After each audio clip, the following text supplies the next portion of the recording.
We love our keto jam. Take a quarter cup of frozen berries, 1 tablespoon of water, let it simmer until the berries are soft, add 1 tablespoon of keto sweetener, stir it around and remove from the heat, add 1 teaspoon of chia seeds, stir and serve after 3 hours.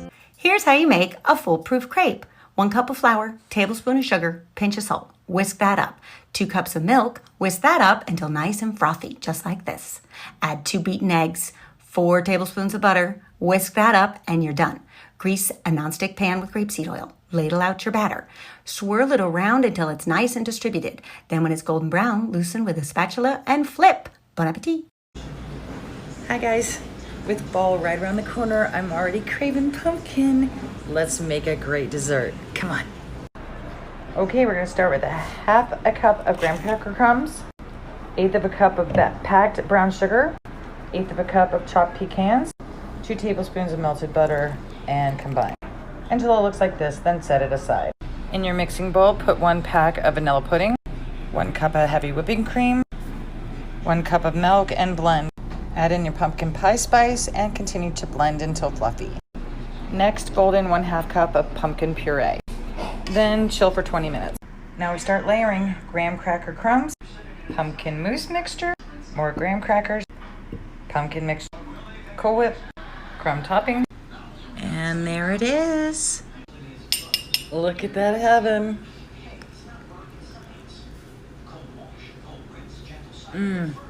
Okay, y'all, another fabulous healthy dessert. Here we go. So we're going to mix 1 cup of whole grain rolled oats, 2/3 cup of toasted coconut, 1/3 cup of honey,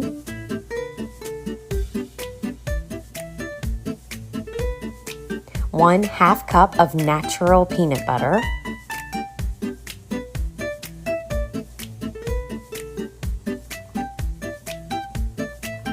1/4 cup of miniature chocolate chips, 1 tablespoon of chia seeds, 1 teaspoon of vanilla.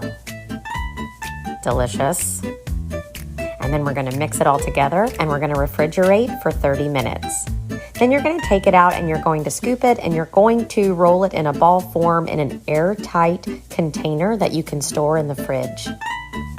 These are so great on the go, sweets or snacks. I hope y'all enjoy. This banana bread is literally perfection. It is always finished, so moist, and so delicious. First, you're going to sift together 2 cups of flour with 1 teaspoon baking soda, 1/2 teaspoon baking powder, 1/4 teaspoon salt, 1/2 teaspoon nutmeg, and 1 teaspoon cinnamon. Sift that together, and then in a separate bowl, you're going to mash 4 large spotty bananas.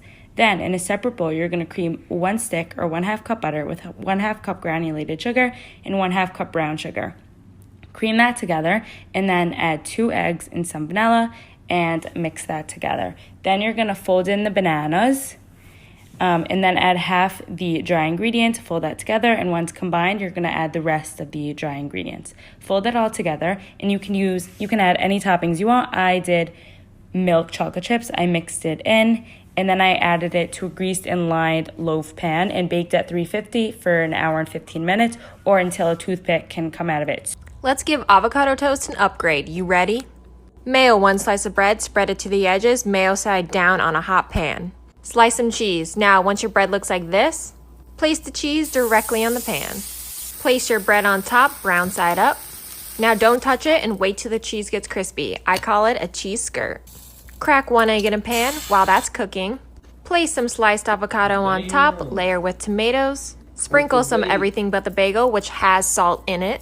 Place your beautiful egg on top, sprinkle with some bacon. Finish off with a little bit of hot sauce. Now this is beauty. Now this one was for my brother. Now watch his face. He's trying to see if I'm done filming so he can dig in. Overall, he gave this a 9.5 out of 10. He said I sliced the bread unevenly and it was too thick on one side. Fair. Avocado toast doesn't have to be boring. So, 1 cup of brown sugar, 1 cup of peanut butter, 1 large egg, 1 teaspoon of baking soda, 1/2 cup of chocolate chips. Mix it all together. Divide into 12 and place on a prepared baking sheet at 350 for 8 to 10 minutes. Boom.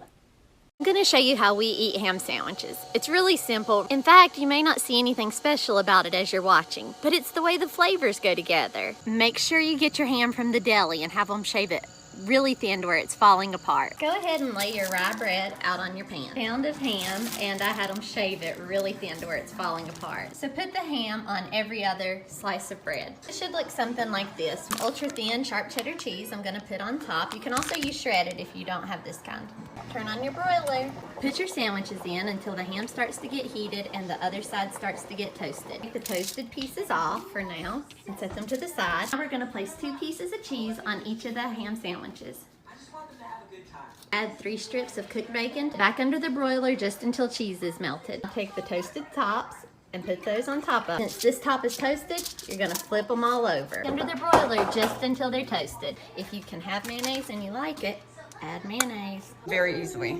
So you're gonna go ahead and smash the top like this. Take off enough so you can get inside, and then put your spoon in and just peel away. Look how easy that is, and it comes out perfect and smooth. Here I am again, going to bed thinking about breakfast. The key ingredient today is the red lentils. It is very important to soak it for at least 4 hours, and then all you have to do is blend it with water and salt if you want to eat it savory. Today I decided to make bigger flatbreads, but you can also make it smaller. It's gonna cook faster. Just please make sure to read carefully all the instructions and let me know if you have any questions. I hope you like it. Okay guys, today I'm going to share with you this amazing salsa recipe that my family basically begs me to make. I start with 10 to 12 Roma tomatoes, and the secret there is to cut out all of the seeds before you chop it up. Then take a small to medium sized red onion chopped, add that to the mix. Then 2 pretty decent sized jalapenos. As you can see, we leave the seeds in because we like it pretty spicy, but if you're looking for a more mild salsa, leave the seeds out. Then a heaping tablespoon of minced garlic. Up next is cilantro. Fresh is always going to be best, but this is a close second and I use it all of the time. Salt and pepper to taste. And then here's my secret ingredient coming up next, guys. And remember, all of this stuff is really just measured in love. Rice vinegar. I promise this is the secret. Mix that in until you get the consistency that you want. It is going to be so good. Let me show you how to make these Mexican stuffed bell peppers. They were so delicious. I just took a bell pepper and stuffed it with some leftover chicken I had in the fridge, topped it with some cheese, air fryer at 375 for 7 minutes, have a little snack, make a little sauce. There you go. Follow for all. Today, I made Chinese pulled noodles. I use 1.5 cups of flour and slowly mix in water to reach the right consistency. You'll know when it stops sticking to your hands. And here's the fun part, you cut into strips, gently pull the noodles and hit it against the board. And do this a few times until your noodles are thin and wide. And boil for about 4 or 5 minutes. This is soy sauce and vinegar, green onions, minced garlic, Thai chili powder, and hot oil.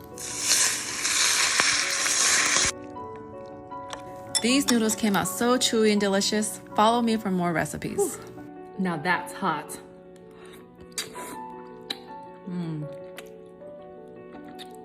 This is seriously the best and easiest roast you can ever make. Place your roast in the crock pot. Sprinkle with some ranch. Sprinkle with Italian seasoning. You can either use brown gravy or au jus gravy mix. Sprinkle that on top. Add a stick of butter. Add your pepperoncini, and I like to add about a tablespoon of the juice. No need to add water. Then just cook on low for 8 hours or high for 4. Let's make an heirloom tomato sandwich. Start with some thick slices of fresh Italian bread. I toast mine in olive oil and love butter. That recipe's right in the bio. Then I just layer my slices of heirloom tomato, season with salt, pepper, Parmesan cheese, olive oil, and then I add mayonnaise and chili flake to the other side of the bread. You cannot forget the basil like I did. It's so... So what if instead of a pumpkin latte, we made pumpkin bread in a mug?